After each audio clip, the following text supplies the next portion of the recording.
Hello, folks. Welcome to another episode of the Ninjutsu Podcast. I'm your host, Don Rowley. Today, we're going to talk about the 18 categories of martial arts and the 36 categories of the ninja. Let's start this off. Okay, so the 18 categories of martial arts in Japanese is called Juhappan, and it's kind of significance when you know the language. The 36 categories of the ninja, that's taught within the Bujikan, is called the Sanjuroke. So first of all, what are the 18 categories of martial arts?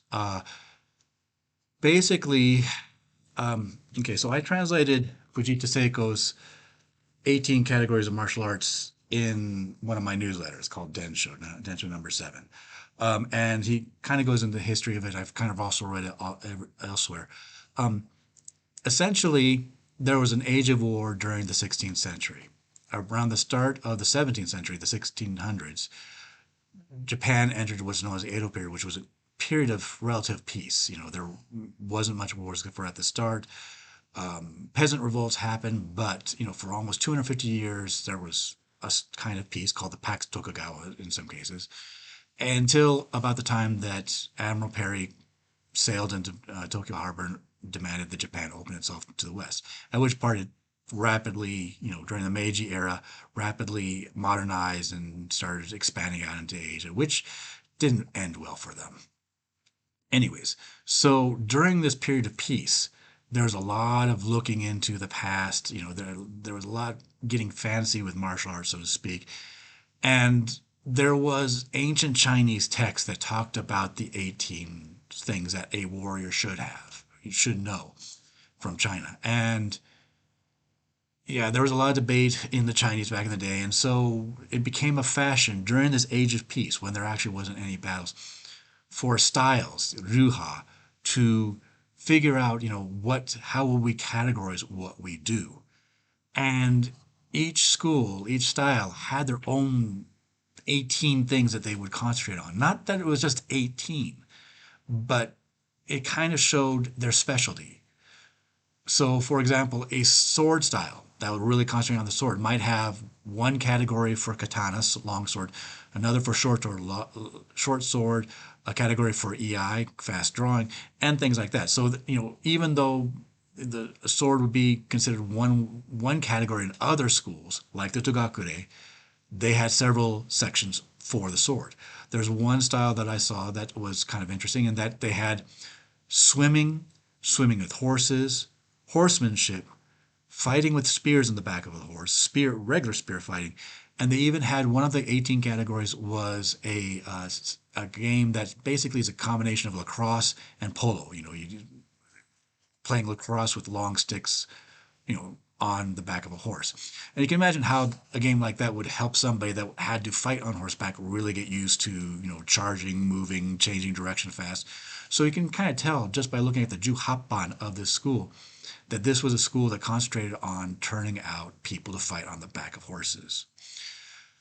Now, the Togakure-ru Juhappan is available in a few areas, but you'll notice that there's one section for sword, there's one section for bajutsu, horsemanship, but then there's things like choho, strategy, inton jutsu, shinobi iri, henso jutsu, disguise.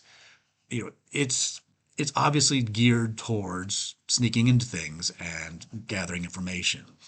So choho is actually espionage, yes. Okay, strategy is boraku, and that's another category in it.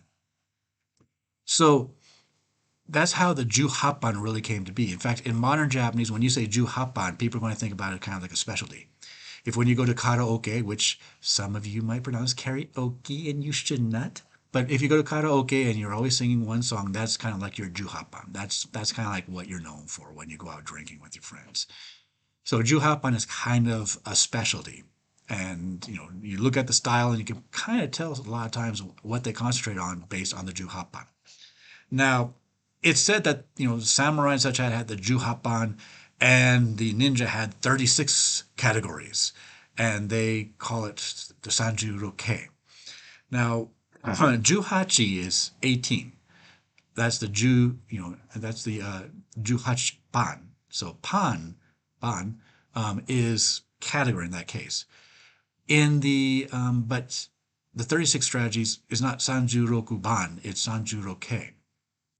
Now, another thing that I put in this issue is the 36 stratagems of Asia, which came out of China.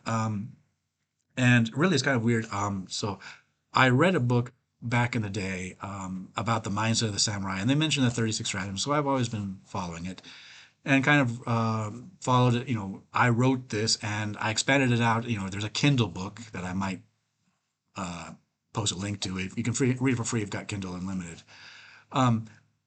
And as it turns out, like the book that introduced it to me was made it sound like the samurai used the 36 stratagems.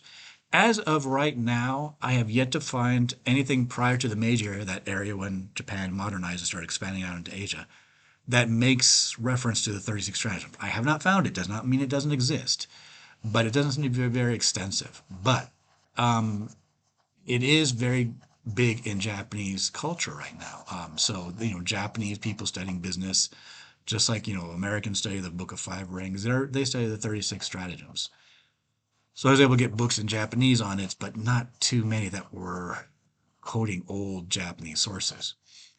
Now, this is significance. Again, I did this, and basically the last one, at least in my version that I put down, I put it on Kindle because I keep finding new examples, great examples of using them, and so I can update the Kindle. So if you've got my copy of the 36 stratagems, you might want to update it with the Kindle store and read it again. But the last one is important in that it says, rather than the 36 strategies, sometimes it's best to just run away. And that's a saying in Japanese, Sanju roke yori nigeru nishikazu. And it basically means he who fights and runs away lives to fight another day. Or, the best type of block is a city block. Feet don't fail me now. And that's significant. Notice that phrase I said, Sanju roke yori nigeru ni shikazu. Rather than the 36 strategies, Sanju roke. Oh, okay. So it sounds the same as the 36 categories that the ninja used. Isn't that interesting? And I found this out basically once when, again, I'm going to deep academic study. Well, I did do that, but found out this once when, my teacher and us were talking about a situation. I basically said, hey, I'm just going to get the hell out of there. And I quoted that, Sanju roke yori nigeru ni shikazu. And he goes, well, yeah, that's the way the ninja did. That's why the 36 categories are, the way they are. They're called Sanju roke to remind you that rather than beat the living hell out of someone, the purpose of the ninja is to get back with the information. So if he has a chance to flee, he'll take it. But rather than that, if he can avoid the problem in the first place, he'll do that. Now, this is very different from where you get one person in a ring and another person in a ring, and they have to defeat it. No, the purpose of the ninja basically is to get back. So if he has a chance to run away, in that situation, if there's a ninja UFC, two ninjas going like this, they ring the bell. Both of them are going to run like hell the other way. That's the thing. Look at the fighting style, the so-called fighting style of the Togakuriru, and there's videos of it. You'll note no holds, no chokes, nothing that really requires someone to hold someone, keep someone, defeat someone. It's all as soon as somebody hits the ground, they trip or whatever, you hit them with like Mitsubishi or something like that, and then you train to run away. You learn to always turn and run away. And from conversations I've had, it sounds like, when the blood is boiling, and you really think about, okay, I'm going to, this guy has it coming to him.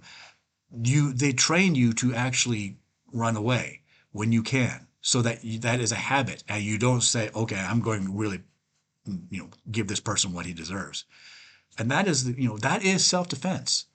We talk about people. A lot of people do what they call self-defense, and it's really competitive sports. If you sometimes you do have to defeat someone. Sometimes you do have to take someone out. If I come home and there's, I hear my daughter screaming inside and there's some guy on the front porch that says, just walk away, dude. I'm going through him. Okay. That's a rare case though.